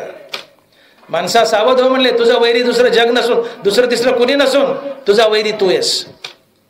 तुझं तोंड तुझं वैरी आहे. का? 50 अक्षरे करीसी बरोबरी, शेकी तुझे तोंड तुझं वैरी रया. लाख इकड तिकडच्या गप्पा मारतोस, पण त्या गप्पामध्ये एकदाही पांडुरंगाचं नाव येत नाही. तुझं तोंड तुझं वैरी आहे, तुझं तोंड तुला घातक आहे. लाख गप्पा मारतो आम्ही सटरपटर, पण एकदाही त्या गप्पात देवाचं नाव तोंडात येत नाही. आम्ही आमचा घात करतो. आमचं तोंड आमचा वैरी आहे. शेकी तुझे तोंड तुझं वैरी रया. त्यात नाना प्रकारच्या गप्पा असतील, विषय भोगाच्या, मजा हाजा, पण भगवंताच्या दिशेने जावा ही वासना होत नाही. विषयाकडे जावा ही ओढ असते. विषयाची खाज असते माणसाला. एक मोठा बंद हॉल आहे, असा मोठा हॉल आहे, आणि त्या हॉलमध्ये एक आंधळा माणूस सोडलाय. आणि त्या हॉलला फक्त फुटभर फट आहे. चारी बाजूनी हॉल बंद आहे, मोठा हॉल आहे, आणि त्याला एक फुटभर फट आहे. त्या फटीतून वाकडं होऊन बाहेर पडता येतं, तेवढीच एक जागा बाहेर पडायला. मोठा हॉल आहे, एक फुटभर जागा आहे बाहेर पडायला. त्या हॉलमध्ये एक आंधळा माणूस सोडलाय. त्या आंधळ्याला सांगितलं की बाबा तुझं तू भिंतीने चापत चापत जा, ती फट आली की तुझा तू बाहेर पड, तुला कोणी मदत करणार नाही, तुझा तू बाहेर पड. आंधळा भिंतीला चापत चापत चापत चापत, चारी भिंती चापत चापत आलाय, बाहेर पडायचे. त्या फटीपाशी आलाय आंधळा चापत चापत चापत, पण त्या फटीपाशी आला आणि कांडाभर अंतरावर फट आली. त्याच्या हाताला खाजू आली. खाजवायसाठी हात बाजूला घेतला, एक पाऊल पुढे गेला, फट मागे राहिली, पुढे गेला. त्या हॉलमध्ये त्याला पुन्हा फेरा पडला, पुन्हा हॉल फिरावा लागला, पुन्हा फेरा पडला. का? हाताला खाज आली, फट मागे राहिली, एक पाऊल पुढे गेला. तशी आम्हाला विषय भोगाची खाज येते. माझं पोरग, माझी बायको, माझी संपत्ती, माझं शेत, माझी धन दौलत, आसक्तीची, विषयाची खाज येते. आणि एक पाऊल आम्ही पुढे जातो आणि मोक्षाची फट मागे राहते. आणि संसारूपी बंद हॉलमध्ये आम्हालाही 184 फेरा पडतो आणि पुन्हा पुन्हा नाना प्रकारच्या योनीत भटकत राहावं लागतं. म्हणून ज्ञानाबाई इशारा करतात की बाबा भटकू नका. 84 मध्ये मी जागोजाग तुम्हाला संधी देतोय. देव बोलताय जागोजाग संधी देतोय. नाही तरुणपणात आलास नको येऊ, म्हातारपणी तरी ये, उरलेले 4-2 वर्ष तरी दे, राम गो, मी तुझा उद्धारच करेल. आणि कोणत्याही भावा नाहीये, प्रेमाने नाही, मला शिवाय देते तरी उद्धारच कर. भलतेने भावे मन मजा आतू येते व्हावे, आले तरी आगवे मागील वाव, मागचं माफ. या लागी दुष्कृत्य जरी झाला, अनुतापाचे तीर्थी नाला, आणि नाहुनी मजा तू आला सर्व भावे. दुष्कृत्य वाईट आहे, पण आता पश्चाताप झालाय. अनुतापाच्या तीर्थात, अनुतापाच्या म्हणजे पश्चातापाच्या अश्रूत आंघोळ केलंय, पश्चाताप झालाय, दुष्कर्म टाकले. आता तो सज्जन आहे, आता तो सज्जन आहे, मला शरण आलं. आपल्याकडे फार मनीत पडलेल्या, आपणच माणसं आपल्या लोकांना कसं खिजवतो. देव काय बोलतायत? या लागी दुष्कृती झाला, अनुतापाचे तीर्थी नाहला, नाहोनी मजा तू आला सर्व भावे. एखादा दुष्ट मनुष्य आयुष्यभर पाप केले, वाईटच वागलाय. देव म्हणतायत तू ते पाप करायचं टाक, तुला पश्चाताप होऊ दे वाईट केले याबद्दल, आणि मला शरण आहे, मी तुझा उद्धार करेल. असा एखादा आयुष्यभर वाईट वागलेला मनुष्य जर परमार्थात आला, रोज मारुती राहायला, दिवाबत्ती करायला, आयुष्यभर पाप केले, खुन केले, टाके टाकले, मुंडके मोडले, लोकांच्या जमिनी हडपल्या, करता येईल तेवढं पाप केलं, दुष्ट पापी माणूस आहे, आयुष्यभर वाईट वागला, पण पश्चाताप झाला आणि देवाच्या दिशेने वळला. भले अंगाने मारुतीराला पाणी घालायला चाललाय, कधी मारुतीराचं तोंड पाहिलं नाही, पण आता सुधारलाय, मारुतीराला पाणी घालायला चाललाय. लोक हळूच म्हणतात करून करून भागला आणि देवपूजेला लागला. करून करून भागला आणि देवपूजेला लागला. काय करायचे त्याला? चिमटे काढे. आता देव माफ करायला ना. देव म्हणतो आधी दुष्कृती जरी झाला, अनुतापाचे तीर्थी नाला, नाहोनी मजा तुला सर्व भावे. अरे तू लाख पापी म्हणले, पण आता सुधारते टाकन मला शरण आहे, मी बोलवतोय शरण आहे, मी तुझा उद्धारच करेल. देव त्याला बोलवतोय, देवाला मान्य आहे, त्याचा दुष्टपणा मी माफ करतो म्हणले, आले तरी मागील वाव मी माफ करतो म्हणले मागचं पाप. पण आम्ही करून करून भागला, देवपूजेला लागला. होय, असं म्हणू नका, असं म्हणू नका. तो आता परमार्थात आला, त्याचं स्वागत करा, त्याचं स्वागत करा की बाबा ये ये. आधी दुराचारी होता ना, आता सर्वोत्तमाची अवधारी, आता तू चांगला झाला, ये. असे लोक वडा, परमार्थात घ्या, असं म्हणू नका. त्यांना परमार्थात वडा, खिजवू नका. तो किती दुष्ट असला तर देवाचा एक स्वभाव आहे. ज्ञानोबा बोलले की आक्रोश विना जेत क्षमा असे. देवाचा स्वभाव आहे. तुम्ही देवाला शरण गेले, तुम्ही लाख पापी, तर देव आळापिळा आडेवडे न घेता सरळ हाताने तुम्हाला सहज माफ करतो. याला म्हणतात आक्रोश विना जेत क्षमा असे. समजा तुम्ही माझ्याशी काही वाईट वागले, शिवीगाळ केली, हानमार केली, आणि माझ्या दवाखान्यात तपासायला आले, डोळे तपासायला. मी डॉक्टर मोठे नेत्रतज्ञ बीड, माझ्याकडे डोळे तपासायला आले. तुम्ही लाख अपकार केलाय, माझ्यावर शिवीगाळ केली, हिवरापाड्यात मला बाहेरच निघू देण्यात, हाणले धरून, आणि 4 दिवसांनी माझ्या दवाखान्यात डोळे तपासायला आलेत. आणि तुम्ही तिथं आल्यावर मला हात जोडले, डॉक्टर साहेब ते हिवरापाड्यात जे घडलं ना आपलं, तेवढं मला माफ करा बाबा. तर मी काही आळेपिळे न घेता सरळ म्हणावं, या या रामराम पाहुणा, या बसा, आपण तपासलं, झालं गेलं, सोडून द्या. याला म्हणतात आक्रोश विना क्षमा. कुठलाही आक्रोश न करता, कुठलाही राग न धरता, कुठलाही बोबाटा न करता सरळ हाताने माफ करावा, हा देवाचा स्वभाव आहे. तुम्ही पाप करत राहोत, वाईट वागत राहोत, पण देव म्हणतो फक्त माफी मागेल, मला शरण आहे, मी आक्रोश विना क्षमा करेल, कुठला आक्रोश ठेवणार नाही. आणि जो आक्रोश विना क्षमा करतो तो मायबाप असतो, तो संत असतो आणि भगवंत असतो. म्हणून ज्ञानोबा बोलले की आक्रोश विना जेत क्षमा असे. क्षमा, समजा फार पायावर लोळला, आपडी तापडी गुळाची पापडी केली, कानं धरले, बैठका काढल्या, कोणी माफ करल? समजा तुम्ही मला शिवाय दिल्या आणि माझ्याकडे आले, मी तुम्हाला माफच करणार, तुम्ही माझ्या पायावर लोळाले, पण मी माफ करीना, हाकलून दिलं माघारी. 4 जण पुढारी घेऊन आले, डॉक्टर साहेब करा ना माफ, त्याला त्याचं ऑपरेशन करा ना. त्या पुढाऱ्याच्या भीतीपुटी मी आपलं माफ केलं आणि ऑपरेशन केलं, त्याला काय चवली? तुम्ही एकटे आले, नुसतं हात जोडला, मला माफ करा, मी सरळ मनानं माफ करावं, हा देवाचा स्वभाव. तुम्ही वाईट वागावं आणि तुम्ही शरण जावं, देवा चुकलं, देव आळेपिळे घेत नाही, सहज माफ करतो. याला म्हणतात आक्रोश विना जिथं क्षमा असे. कुठलाही आक्रोश न करता तुम्ही माफी मागावी, देवानं माफच करावं, कारण तो बाप आहे. आणि म्हणून आक्रोश विना क्षमा करतात ते मायबाप असतात, तो संत असतो आणि तो भगवंत असतो. आक्रोश विना जिथं क्षमा असे, ज्ञानोबा आहे. आणि म्हणून देव बोलायचं, ज्ञानोबा बोलले राजआज्ञेची अक्षरी आहे ती जे का चामा पडती, तरी चामासाठी जोडी ती सकळ वस्तू. कातड्याचा तुकडा आहे, पण त्या कातड्याच्या तुकड्यावर राजाचा शिक्का पडलाय. आता तो कातड्याचा तुकडा राहिला नाही, ते चलन बनतं. कागदाचा तुकडा आहे, त्याच्यावर भारत सरकारचा शिक्का पडलाय, ती नोट बनते, चलन बनतं. जुन्या काळी नोटा नव्हत्या, कातड्याचे तुकडे. राजआज्ञेची, दानोबा बोलतात राजआज्ञेची अक्षरी आहे ती जी आहे का चामा पडती, चाम म्हणजे चामडा, त्या चामासाठी जोडी ती सकळ वस्तू. कातडच्या तुकड्यावर राजाचा शिक्का पडलाय,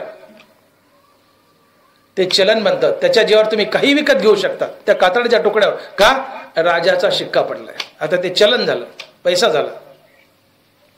देव म्हणतो तू दुष्ट आहे ना, ते टाक आणि तुझ्या मनावर फक्त माझ्या भक्तीचा शिक्का पडू दे. तू किती वाईट असू दे, फक्त भक्तीचा शिक्का पडू दे.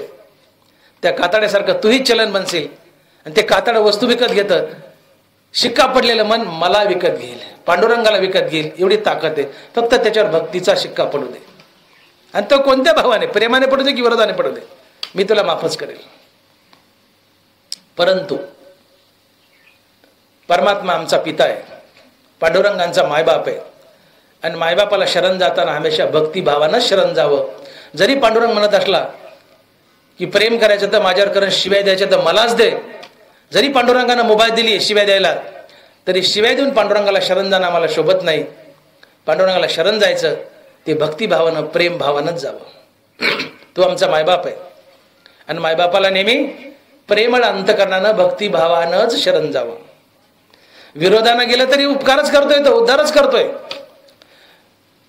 बापाला आयुष्यभर शिव्या दिल्या तरी बाप तुमच्या हिश्श्याचं शेत तुम्हाला देणारच. 40 एकर जमिनीत 4 पोर आहेत, चौघाला 10 एकर येईल. त्यातले 3 बापाला धरून येते, 1 बापाच्या विरोधात आहे. बाप म्हणत नाही या भाडकावाने मला आयुष्यभर शिव्या दिल्यात, याला 5च देतो बाकीच्याला 15-15 देतो. नाही नाही, बाप सगळ्याला 10 एकरच देणार, प्रेम करणाऱ्यालाही आणि शिव्या देणाऱ्यालाही. वेळेला तर 1/2 एकर जास्त देईल. जाऊ द्या म्हणते दलिंदर साला बदमाशे, याचं काय व्हायचं, दे तिला 1/2 एकर जास्त देईल. पण तरीही बाप उपकार करतोय, वाईट वागू नये म्हणून बापाला वाईट भावनेने शरण जाऊ नये, बापाचा तिटकारा करू नये. पांडुरंग आमचा बाप आहे, त्यांनी मुभा दिली, शिवाय द्या मी तुमचा उद्धारच करेल. विरोध भक्तीने मला शरण या उद्धारच करेल, कोणत्या भावाने आम्ही उद्धार करेल. पण आम्हाला शोभत नाही, आम्ही भक्तिभावानं, प्रेमभावानंच पांडुरंगाला शरण जावं आणि आमचा उद्धार करून घ्यावा. आणि म्हणून आमच्या अंतकरणात भगवंताबद्दल भाव जागृत व्हावा. आणि म्हणून मुक्ताबाई म्हणतात की शुद्ध ज्याचा भाव झाला दुरी नाही देव त्याला. शुद्ध ज्याचा भाव झाला दुरी नाही देव त्याला. आता शुद्ध ज्याचा भाव झाला याचा अर्थ भावाचे सरळ सरळ 2 प्रकार पडतात. एक शुद्ध भाव आणि दुसरा अशुद्ध भाव. शुद्ध भाव या शब्दाचा अर्थ होतो एका हरिनामाशिवाय कशाची आवड शिल्लक न राहणे. विषय तो त्यांचा झाला नारायण, नावडे धन जन माता पिता. एका पांडुरंगाशिवाय, पांडुरंगाच्या नावाशिवाय कशाचीही आवड शिल्लक न राहणे, हा शुद्ध भाव असतो. तुमच्या गावात मी एक पोतभर गहू विकत घ्यायला आलो. मी म्हटलं मामा पोत्याचा काय भाव आहे, गव्हाच्या काय क्विंटल आहे. तुम्ही म्हणताल 4000 रुपये क्विंटल. एका पोत्याचा काय भाव झाला 4000. गव्हाच्या एका पोत्याचा भाव काय 4000. 4000 काय विकत घेतलंय, एक पोतभर गहू. एक पोतभर गहू विकत घ्यायला भाव काय 4000. तसा पांडुरंग विकत घ्यायचा आहे, भाव काय सर्वस्वासी मुकावे त्याने हरीसी जिंकावे. त्याचा भाव काय, काय भाव आहे पांडुरंगाचा. एका पोत्याचा विकत घ्यायचा आहे, भाव काय 4000. पांडुरंग विकत घ्यायचा आहे, भाव काय सर्वस्वासी मुकावे त्याने हरीसी जिंकावे. हरी विकत घ्यायचा ना, सर्वस्वासी मुकावे. विषय येतो त्यांचा झाला नारायण, नावडे धनजन. एका पांडुरंगाशिवाय आणि पांडुरंगाच्या नावाशिवाय कशाचीही आवड शिल्लक न राहणे, हा शुद्ध भाव असतो. आणि असा भाव तुका म्हणे भाव जवळी धरुणी आणि देव. आम्ही भावाचे पाहुणे भलते या. आम्ही म्हणतो देवावर आमचा भाव आहे, देवावर आमचा भाव आहे. आमच्या घरी देव पाहुणाहून काय येत नाही. आम्ही चकाटे आणतो आमचा देवावर भाव आहे, आमचा देवावर भाव आहे. आम्ही भक्ती करतो, परमार्थ कीर्तन करतो, पण आमचा देवावर भाव आहे. तुमच्या घरी देव पाहुणाहून काय आहे ना. त्याने शपथ खाल्ली त्याने शरीर आम्ही भावाचे पाहुणे भलते या. तुम्ही कोणी असा, तुमच्या अंतकरणात भाव असला की तुमच्या घरचा मी पाहुणा झालोच. आमच्या किती जणांच्या घरी आलाय पाहुणा म्हणतो, करा बरी यादी. काय येत नाही, कारण भावाची व्याख्याच आम्हाला कळत नाही. आमचं दोन्हीकडे इंजिन चालतं रेल्वे सारखं. रेल्वे 2 थोबाड असतात, ती रेल्वे इकडं चलती आणि इकडं चलती. तो अशुद्ध भाव असतो. तुम्हाला देवही आवडतो आणि संसारही आवडतो, अशुद्ध भाव आहे. अशाला ज्ञानोबांनी मंद मुमुक्षू म्हटलंय. तरी मूर्खा मुमुक्षा येत काय गतिपात. ज्ञानोबा बोलतायत, संसारही आवडतोय आणि देवही आवडतो, मंद मुमुक्षे, त्याला मूर्ख म्हटले ज्ञानोबा. मूर्खा मुमुक्षा येते काय गतिपात. ज्याला फक्त देवच आवडतो, बाकी काही आवडत नाही, तो शुद्ध भाव, त्याच्या घरचा देव पाहुणा होतो. आणि ज्याला देवही आवडतो आणि संसारही आवडतो, तो मूर्ख मुमुक्ष असतो. मुमुक्षे पण मूर्ख मुमुक्षे, अशुद्ध भाव आहे. देव भेटायला वेळ लागतो, किंबहुना लवकर भेटत नाही.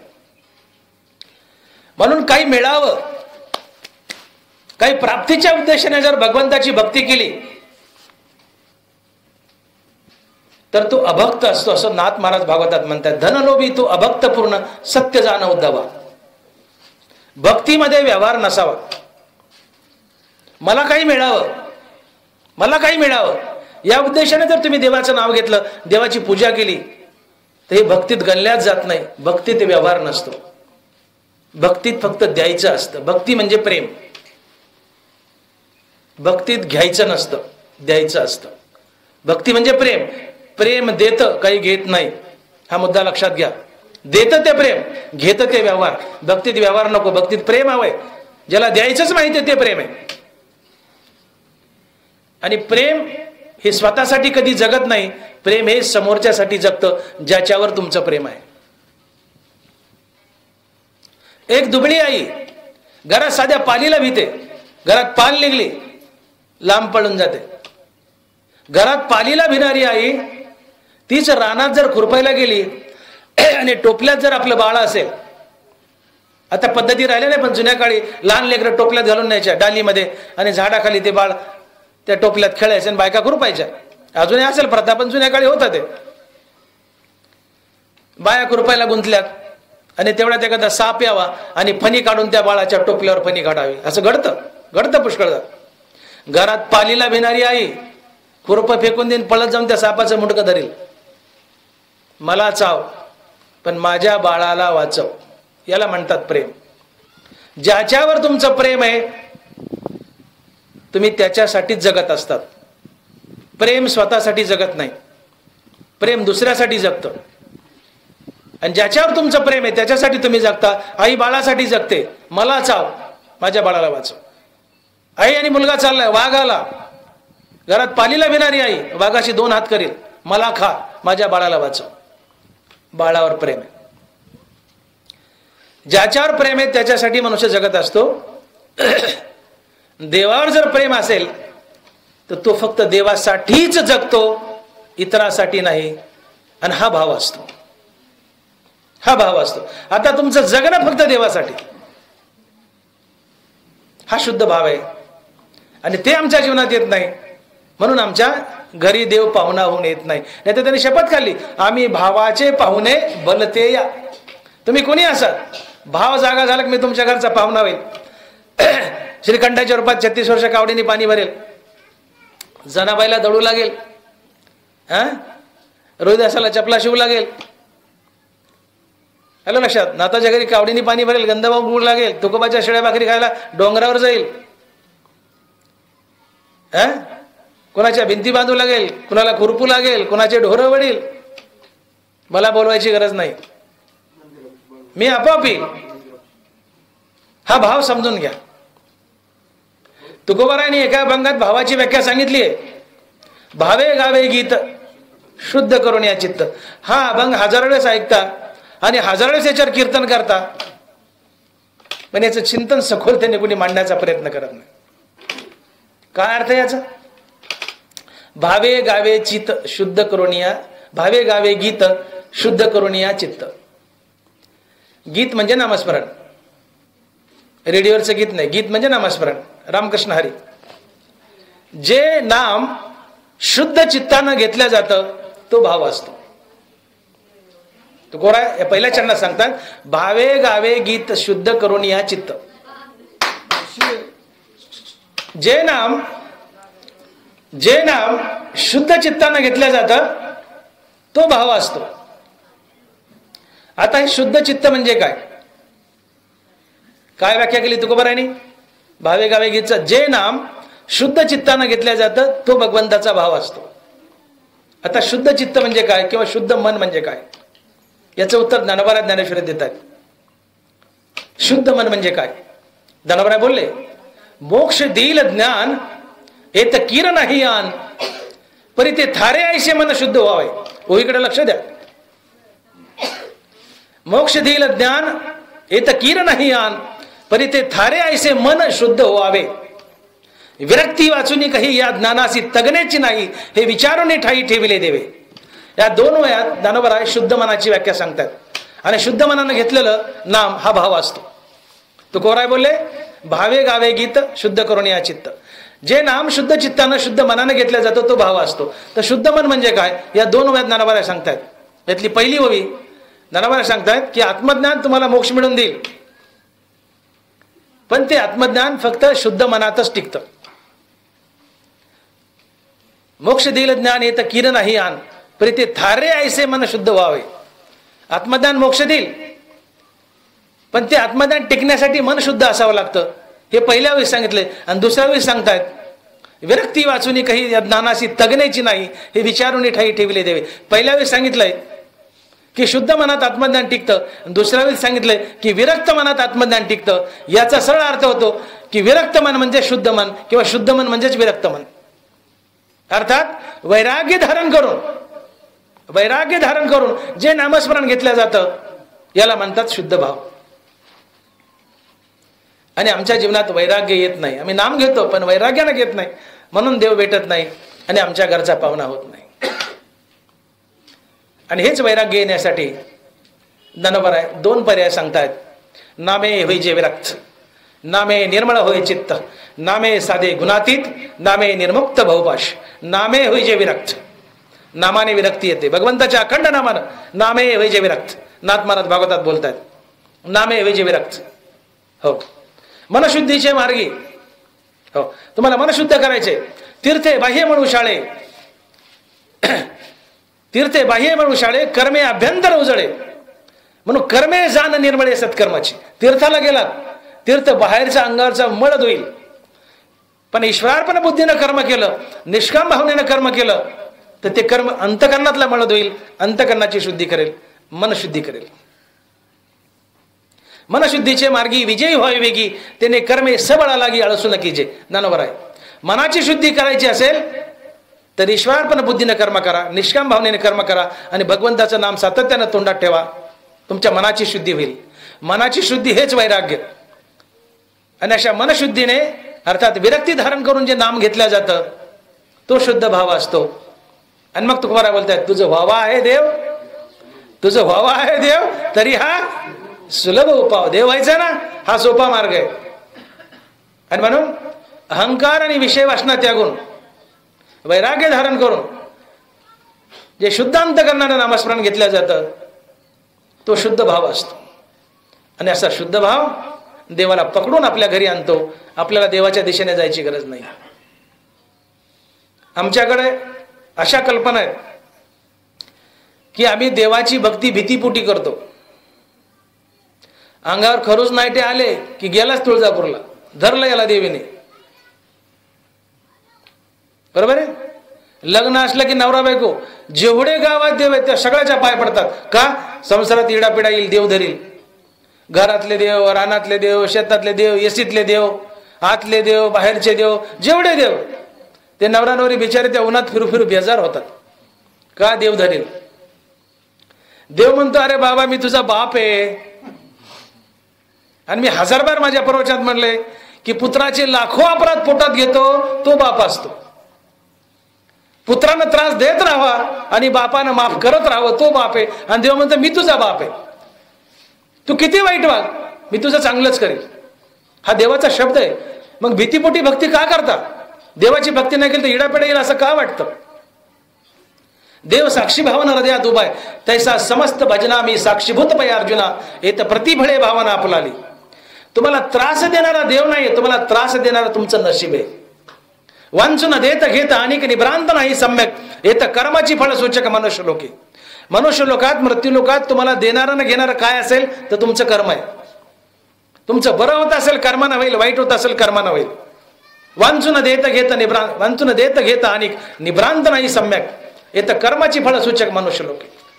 तुम्हाला त्रास देणारं जर कोण असेल तर तुमचं नशीब आहे. देव नाही.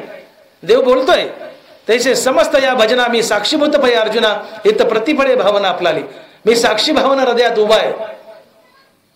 तुम्हाला जर दुःख आलं तुमच्या नशिबाने येईल, मी देत नाही. सुख आलं तुमच्या नशिबाने येईल, मी देणार नाही. मी साक्षी भावना उभा असेल आणि तुम्हाला जगवेल.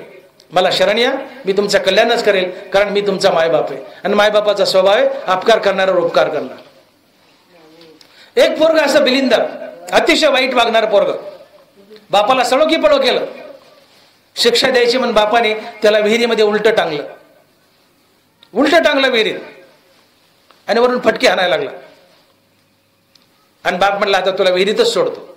फटके हाणतोय, विहिरीत उलटा टांगलाय आणि वरून फटके हाणतोय.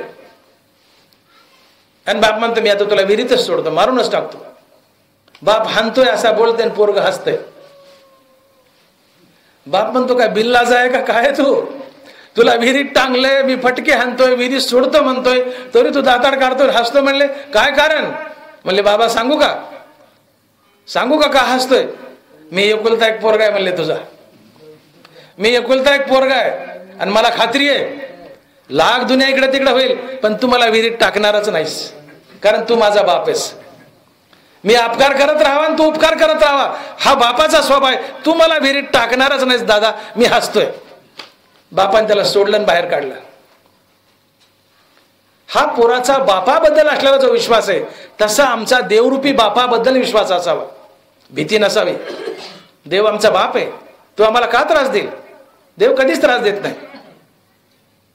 त्यांनी जागोजाग सांगितलंय, तुम्ही चांगले असा, वाईट असा, आयुष्यभर पाप केलेला असा, कसेही असा, आयुष्यभर पाप केले, गुन्हेच केलेत, पण आता ही पाप कर्म, हे दुष्कर्म टाक आणि मला शरण ये. उरलेले काही दिवस मला दे, माझं नामस्मरण कर.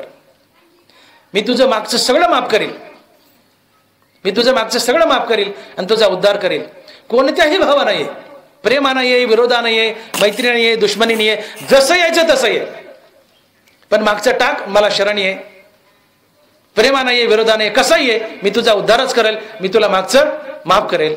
आणि म्हणून ज्ञानोबा बोलतायत, तीवी भलतेनी भावे मन मज आतू येते व्हावे, आले तरी आगवे मागील वाव. पुंडलिक वरदे हरी विठ्ठल श्री ज्ञानदेव गोपाल कृष्ण माऊली ज्ञानेश्वर महाराज, जगद्गुरु तुकाराम महाराज, विठ्ठला विठ्ठला विठ्ठला विठ्ठल. आता विश्वात्मके देवे तोषो निमज द्यावे, जे खळांची व्यंकटी सांडो, तया सत्कर्मी रती वाढो, भूता परस्परे पडो, दुरितांचे तिमिर जाओ, विश्व स्वधर्म सूर्य पाहो, जो जय वांछील तो ते लाहो, वर्षत सकळ मंगळी ईश्वर निष्ठांची मांदियाळी. चला कल्पतरूचे आरव, चेतना चिंतामणीचे गाव, बोलते जे अर्णव, चंद्रमे जे अलांछन, मार्तंड जे तापहीन, ते सर्वाही सदा सज्जन. किंबहुना सर्व सुखी पूर्ण हो नितीही लोकी, भजी जो आदि पुरुखी. आणि ग्रंथोपजीविये विशेषी लोकीये, द्रष्टा द्रष्ट विजय. येत म्हणे श्री विश्वेश्वराओ, हा होईल दान पसाओ. येणे वरे ज्ञान देवो, येणे वरे ज्ञान देवो, येणे